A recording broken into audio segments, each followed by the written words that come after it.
Okay, hi guys, ಎಲ್ರಿಗೂ ನಮಸ್ಕಾರ. ಇವತ್ತಿನ ಮ್ಯಾಚ್ ಬಂದು match number 35 between Punjab Kings and Delhi Capitals. And match prediction ವೀಡಿಯೋಗೆ ಎಲ್ರಿಗೂ ಸಹ ಸ್ವಾಗತ. ಈಗ ಆಲ್ರೆಡಿ ಅರ್ಧ ಮ್ಯಾಚ್ ಮುಗ್ದೋಗ್ಬಿಟ್ಟಿದೆ. ಸನ್ಸೆಟ್ ಟೈಮು ಎಕ್ಸಾಕ್ಟ್ 6 ಗಂಟೆ. ನೋಡಿ, ಬೇಕಿದ್ರೆ ತೋರಿಸ್ಬಿಡ್ತೀನಿ ಪ್ರೂಫ್ಗೆ. ಏನು ಸಣ್ಣ ಸೆಟ್ ಆಗಬೇಕಷ್ಟೇ, ಆಗ್ತಾ ಇದೆ ಅಲ್ಲಿ. ಓಕೆ, ಸೊ ಸನ್ಸೆಟ್ ಟೈಮಲ್ಲೇ ನಿಮಗೆ ವೀಡಿಯೋ ಮಾಡಿಬಿಟ್ಟು ಎಕ್ಸ್ಕ್ಲೂಸಿವ್ ಆದಂಥ ಅಪ್ಡೇಟನ್ನು ಕೊಡ್ತಾ ಇದ್ದೀನಿ. ಸೊ ಇವತ್ತಿನ ಮ್ಯಾಚ್ ಪ್ರೆಡಿಕ್ಷನ್ ನನ್ನ ಪ್ರಕಾರ ಏನು ಅಂತಂದರೆ, ನಮ್ಮ KL ರಾಹುಲ್ ಅವರು ಸರಾಸರಿ 154 ರನ್ಗಳನ್ನು ಒಬ್ಬರೇ ಬಾರಿಸ್ಬಿಟ್ಟವ್ರೆ. Literally 3 half century ಹಾಕವ್ರೆ.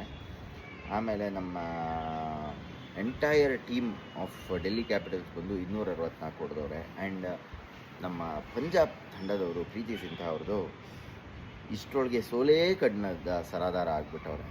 ಬಟ್ ಈ ಮ್ಯಾಚು ಸೋಲು ಕಾಣ್ತಾರಾ ಅನ್ನುವಂಥದ್ದು ಒಂದು ನಿಗೂಢ ಪ್ರಶ್ನೆಯಾಗಿ ಉಳಿದುಬಿಟ್ಟಿದೆ. ಆ್ಯಂಡ್ ಅದಕ್ಕೆ ಉತ್ತರ ನಮ್ಮ KL ರಾಹುಲ್ ಅವರು 154 ಹೊಡೆದಿರೋದ್ರಿಂದ ನನ್ನ ಪ್ರಕಾರ ಇವತ್ತು ಪಂಜಾಬ್ ಕಿಂಗ್ಸು ಮೊಟ್ಟ ಮೊದಲ ಸೋಲನ್ನು ಕಾಣುತ್ತೆ ಅನ್ನುವಂಥದ್ದು ನನ್ನ ಅಭಿಪ್ರಾಯ ಆಗಿದೆ.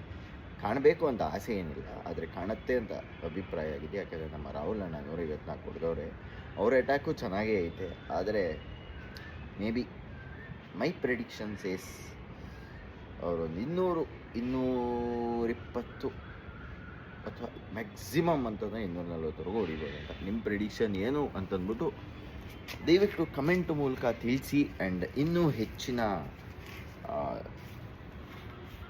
ಕ್ರಿಕೆಟ್ ರಿವ್ಯೂಸ್ ಜೊತೆಗೆ ಕ್ರಿಕೆಟ್ ಪ್ರಿಡಿಕ್ಷನ್ ವೀಡಿಯೋಗಳಿಗಾಗಿ ನಮ್ಮ ಒಂದು ಚಾನಲ್ ಇದೆಯಲ್ಲ, ಸ್ಪೀಕ್ ವಿತ್ ಸುಶಾಂತ್ ಅಂತ, ಅದನ್ನು ಸಬ್ಸ್ಕ್ರೈಬ್ ಮಾಡಿ. ಜೊತೆಗೆ ಇನ್ನೊಂದು ಪೇಜನ್ನು ಓಪನ್ ಮಾಡ್ತಾ ಇದ್ದೀನಿ, ಕ್ರಿಕ್ ವಿತ್ ಸುಶಾಂತ್ ಅಂತ, ಅದನ್ನು ಸಹ ಫಾಲೋ ಮಾಡಿ ಅಂತ ಹೇಳ್ತಾ ಈ ವಿಡಿಯೋ ಮುಗಿಸ್ತಾ ಇದ್ದೀನಿ. ವಿಡಿಯೋ ನೋಡೋದಕ್ಕೆ ಧನ್ಯವಾದ. ನಮಸ್ಕಾರ.